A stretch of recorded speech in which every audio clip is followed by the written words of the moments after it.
बिस्मिल्लाहिर्रहमानिर्रहीम। अस्सलाम वालेकुम नाज़रीन, मैं हूं मोहम्मद अहमद अमीर। अपडेट पाकिस्तान के साथ आपके साथ एक किस्त के साथ हाजिर है। आज हम एक ऐसी खातून का इंटरव्यू करने जा रहे हैं जो एक सहाफ़त के पेशे से वाबस्ता हैं, जिन्होंने काफ़ी खिदमात अंजाम दिए हैं, जिनकी अक्सर हम एक निजी टीवी चैनल पे मुख्तलिफ बीट्स पर हम इन्हें देखते रहते हैं, चाहे वो समाजी हो, चाहे वो सियासी हो, चाहे वो माशरती हो। इनकी आपने कवरेज आप देखते रहते होंगे। जी, हमारे साथ मौजूद हैं जायदा राव साहब। अस्सलाम वालेकुम मैम। वालेकुम बहुत बहुत सलाम। शुक्रिया आपने वक्त देने का। जी, आपका बहुत शुक्रिया मुझे ठीक बुलाने हो, का। बहुत मेहरबानी। अच्छा, सबसे पहले जो ओवरऑल आपसे पूछना चाह रहा हूँ, इस हवाले से पूछना है कि सहाफत के पेशे में आपकी एंट्रेंस कैसे, इंटरेस्ट कैसे पैदा हुआ? वैसे तो मैं बताती चलूँगी, मेरे ख़ानदान में से दूर दूर तक सहाफ़त से किसी का भी कोई ताल्लुक़ नहीं था।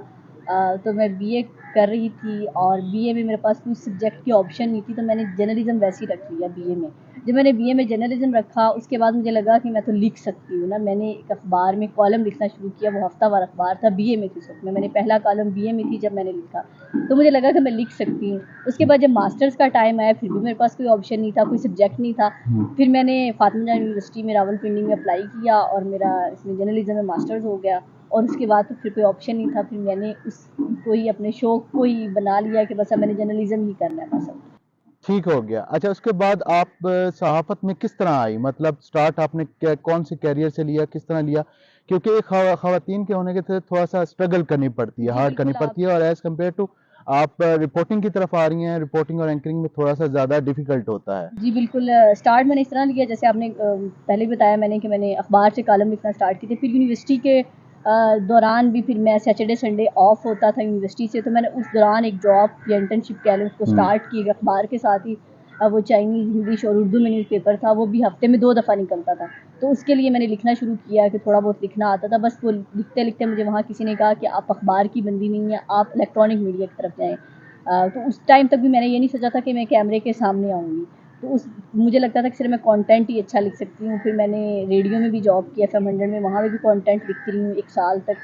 फिर उसके बाद मुझे लगा कि नहीं, अब बहुत हो गया, अब थोड़ा-सा कैमरे के आगे आके देखते हैं कि यहाँ पे क्या होता है, कि पीछे तो किसी को पता ही नहीं कि हम क्या कर रहे हैं, लिख रहे हम रहे होते हैं, लेकिन जो सामने पढ़ने वाला है बिल्कुल नंबर ऐसे, उसके बन जाते हैं, बिल्कुल थोड़ा-सा ऐसे। ज़हन में ये आया। तो फिर मैंने डिजिटल मीडिया से स्टार्ट लिया, अपने यूट्यूब चैनल से ऐसे ही बोलना स्टार्ट किया, ऐसे ही कैमरा रख के बोलती थी और सुनती थी कि मैं बोल सकती हूँ या नहीं बोल सकती। और फिर आहिस्ता-आहिस्ता फिर डिफरेंट यूट्यूब चैनल तक फ्रीलांसिंग 1 डेढ़ साल तक करती रही। फिर मैंने टीवी चैनल में भी जॉब की, अभी भी एक टीवी चैनल में जॉब कर रही हूँ। ठीक हो गया। अच्छा, आगे थोड़ा-सा सहाफ़त के हवाले से आगे सवाल करना चाहेंगे कि मतलब मुख्तलिफ़ पेशियाँ होती हैं, सियासतदानों की हो गई, कुछ इवेंट्स होते हैं, या हम पेशियों की बात कर लेते हैं सियासतदानों की। उसमें एक खातून रिपोर्टिंग थोड़ा मुश्किल हो जाता है, क्योंकि काफ़ी वो भीड़ होती है रिपोर्टर्स की, उसमें खातून जो होती है वैसे थोड़ा झिझकती है जाने में। तो उस हवाले से, रिपोर्टिंग के हवाले से आप कुछ बताएँगे अपना तजुर्बा? जी बिल्कुल होता है ऐसा, लेकिन पहले तो मैं बताती चलूँ कि बहुत दफ़ा ऐसे लगता है कि शायद इदारे जो है ना हमारे बहुत ज़ालिम होते हैं, ख़वातीन को हर जगह भेज देते हैं। मैंने तकरीबन इदारों में देखा भी है, काम भी किया है। इदारा पहले कोशिश करता है कि हाँ, ऐसे मुज़ाहिरों पे ख़वातीन को ना भेजा जाए, मर्दों को भेजा जाए। लेकिन जब कोई ऐसी हैपनिंग हो कि कोई चांस ना हो कोई बैठने का हुँ। और ख़वातीन को भी भेजना ज़रूरी हो, तो फिर भी साथ आपके मेल कैमरामैन भी होता है, आपकी मेल सपोर्टिव भी होती है और ये बताया जाता है कि आपने आगे-आगे नहीं होना, कोशिश करनी है कि आप पीछे। बाज़ दफ़ा होता है कुछ, मैं नाम नहीं लेती, कुछ लोग होते हैं जिनको रेटिंग का बहुत शौक होता है, उनको लगता है कि ख़वातीन हो तो मैं इधर से आऊँगी तो शायद हुँ। मेरी खबर वायरल हो जाए। तो मेरा ख़्याल है खबर वायरल होने से पहले आपको सहाफ़त पहले आनी चाहिए कि सहाफ़त होती क्या है। अच्छा, आपने मुख्तलिफ बीट्स पे रिपोर्टिंग की है। मैंने आपका बल्कि मौसम का हाल भी देखा, बड़े आप खूबसूरत अंदाज में मौसम की खूबसूरती बयान करती हैं। एक और आपकी रिपोर्ट आई हुई थी तलाक के हवाले से। तलाक की जो शरह थी पाकिस्तान में, इस्लामाबाद में सबसे ज़्यादा है। उस हवाले से क्या खबर थी, क्या इंकशाफात थे? आप बताएँगी ज़रा? वो ख़बर ये थी कि वैसे तो डिवोर्स रेशियो तो हमारे माशरे में बढ़ते जा रहे हैं रोज़ ब-रोज़। लेकिन मैंने सिर्फ, ज़ाहिर है मैं इस्लामाबाद पिंडी में थी, मैंने सोचा कि इस्लामाबाद और पिंडी का डाटा निकाला जाए कि उसके हिसाब से हम अंदाज़ा लगा सकते हैं कि पूरे पाकिस्तान में कितनी डिवोर्स रेशियो होगी। तो मेरे लिए इंकिशाफ़ की बात थी कि मैंने रावलपिंडी की चैरी भी छानी, मैंने इस्लामाबाद की चैरी भी छानी और मैंने डिफरेंट वकील से वहाँ जाके पूछा, डिफरेंट लोगों से पूछा कि यहाँ सबसे ज़्यादा केसेस किस चीज़ के आते हैं। उन्होंने कहा डिवोर्स के आते हैं और फैमिली कोर्ट्स में आते हैं, बच्चों की अलहदगी का होता है, खर्चे का होता है। और उन्होंने कहा, मैंने कहा बाकी पाकिस्तान में भी ऐसे रोज़ाना केसेस आते हैं? उन्होंने कहा नहीं, ये हैरत की बात है कि सिर्फ इस्लामाबाद पिंडी में सबसे ज़्यादा डिवोर्स रेशियो है, कि मतलब दिन में कम से कम इस्लामाबाद जैसे छोटे से शहर, जिसको हम छोटा सा शहर कहते हैं कि परदेशियों का शहर है, कम से कम 20 केसेस है जो हम रोज़ाना की बुनियाद पर डिवोर्स के देख रहे हैं। और वजह यही सामने आई कि जो है अंडरस्टैंडिंग नहीं होती, कोई दूसरे शहर का होता है, जैसे मैंने कहा परदेशियों का शहर है, अनजान लोग शादियाँ कर लेते हैं, फिर रस्म व रिवाज आदात जो है वो उस शादी को कंटिन्यू नहीं करने देते। अच्छा, एज अ खातून आपसे एक सवाल पूछना चाहूँगा डाइवोर्स की रेशियो में कि इसमें क्या खवातीन का हाथ भी होता है या मर्द भी इन्वॉल्व होते हैं? मतलब अक्सर होता है कि हमने देखा है खवातीन थोड़ी कंप्रोमाइज आजकल के दौर में कम करती हैं, तो एज अ खातून आप क्या कहेंगी इस हवाले से? जी बिल्कुल, मैं एज़ अ ख़ातून होते हुए कहूँगी कि वाक़ई ख़वातीन में जो शायद आपकी वालदा में और जो मेरी वालदा में बर्दाश्त का स्टैमिना था, वो आज मुझ में भी नहीं है और शायद आप में भी नहीं होगा। तो वो पहली औरतें थी, वो बहुत बर्दाश्त कर रही थी, लेकिन आजकल की जनरेशन में जो है गुस्सा और कुछ ख़वातीन को कुछ बन के दिखाने की, कुछ अपने हाथ से पैसा कमाने की और थोड़ी-सी मुकाबला, कुछ ड्रामों ने दिमाग ख़राब कर दिया, मीडिया ने दिमाग ख़राब कर दिया कि वो शाम को रोज़ा आएगा, फूलों का गजरा होगा, कैंडल लाइट डिनर होगा। हालाँकि नॉर्मल लाइफ़ में ऐसा नहीं होता, होते हैं इवेंट्स होते हैं, गिफ्ट्स होते हैं, लेकिन हर इवेंट पे कोई हीरे की अंगूठी नहीं मिलती जैसे आपको ड्रामे में मिल जाती। तो वहीं से मेरा ख़्याल है अगर मर्द को हम कसूरवार कहते हैं, आजकल औरत भी इतनी कसूरवार है डाइवोर्स में, मतलब आपके मुताबिक दोनों बराबर के बराबर की। कसूरवार हैं, किसी जी, एक तरफ से भी ज्यादती नहीं जी। हो रही। ठीक हो गया। अच्छा चलिए अब थोड़े सियासत की तरफ आते हैं। आजकल सियासी बड़ा गहमा गहमी है, इलेक्शन सुनने में आ रहा है कि जनवरी के आखिरी हफ्ते में है, लेकिन अभी डेट अनाउंस नहीं हुई। तो इस हवाले से कि आप लोगों से इंटरेक्शन करती हैं, मुख्तलिफ आप आवाम में जाके मुख्तलिफ लोगों से सवाल पूछती हैं, लोग आजकल महंगाई है उसके हवाले से काफ़ी चीज़ों की वजह से काफ़ी परेशान भी हमें नज़र आते हैं। तो लोगों का क्या राय अमल है, मतलब किस पार्टी की तरफ रुझान है? पहला सवाल तो ये होगा।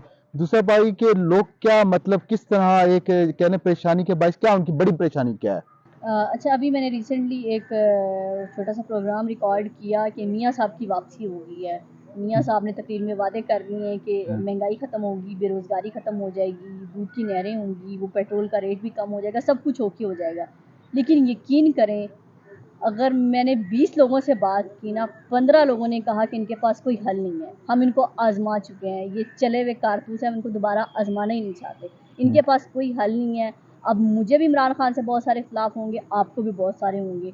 नज़रियाती इख्तिलाफ़ हर किसी से होते हैं और हम सहाफ़ी हैं, हमारी कोई पार्टी नहीं है। लेकिन यकीन करें, फ़ील्ड में जाएँ, महँगाई की बात करें, किसी एक रेहड़ी वाले से भी जाके बात करें, वो कहते हैं अगर इस मुल्क को बचा सकता है तो सिर्फ इमरान खान बचा सकता है। लोगों का परसेप्शन बन चुका है, चाहे वो गलत है, चाहे वो सही है, लेकिन 90% लोग इमरान खान के साथ हैं कि इमरान खान को वोट देना। और सबसे बड़ा मसला महंगाई है। जिन लोगों के घर में 3 वक्त रोटी पकती थी, अब 2 वक्त रोटी पकती है।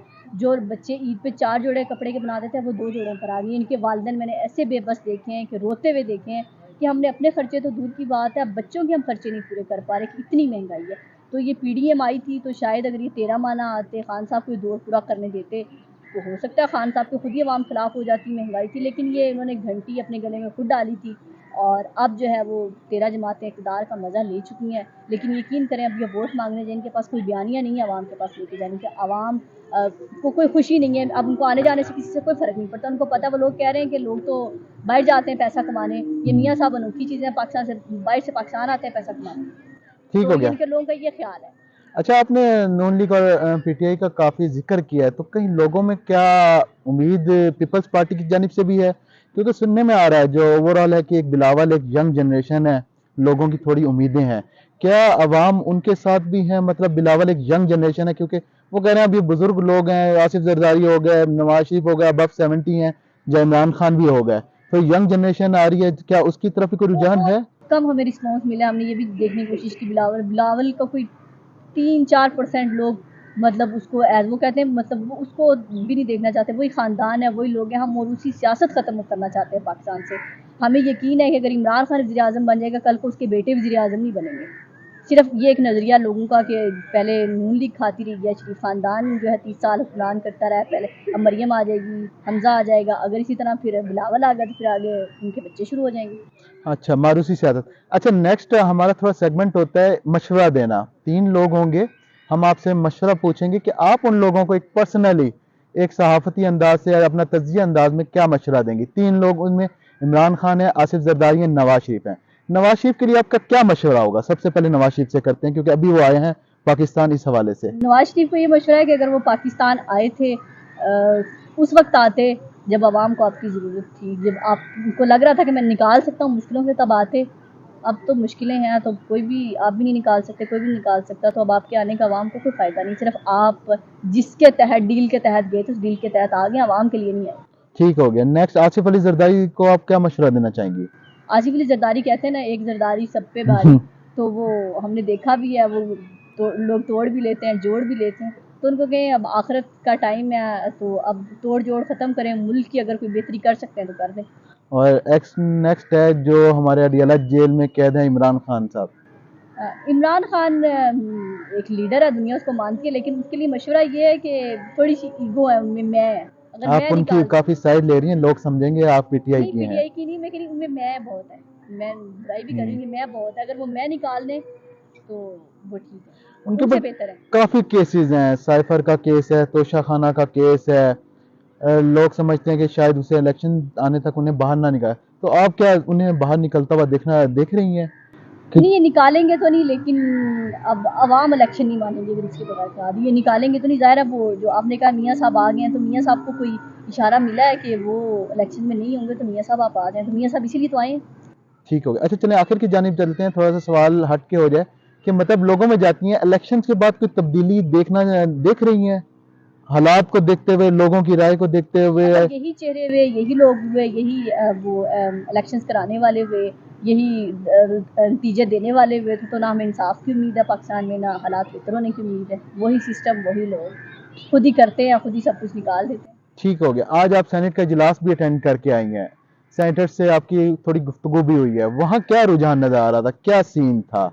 रुझान ऐसा लगता है कि हमारे सियासतदान भी कहीं ना कहीं बेबस हैं। मतलब कई दफ़ा हमें ये होता है कि हमें लगता है कि शायद महंगाई का बाज़ दफ़ा उनको, हमें लगता है उनको कोई एहसास नहीं है। लेकिन कई दफ़ा हमने बात की महंगाई पे, हर टॉपिक पे उनसे बात करते हैं, लेकिन कई जगह हमें लगता है कि वो बेबस हैं। आपस में सियासतदानों को लड़ने दिया जाए, जहाँ मैं इशारा कर रही हूँ, आपको पता है सियासतदानों को लड़ने देना, उनको इतना, हर बंदा इतना बहादुर नहीं होता कि वो प्रेस कॉन्फ्रेंस कर दे या आके कह दे मैं फलां पार्टी छोड़ रहा हूँ।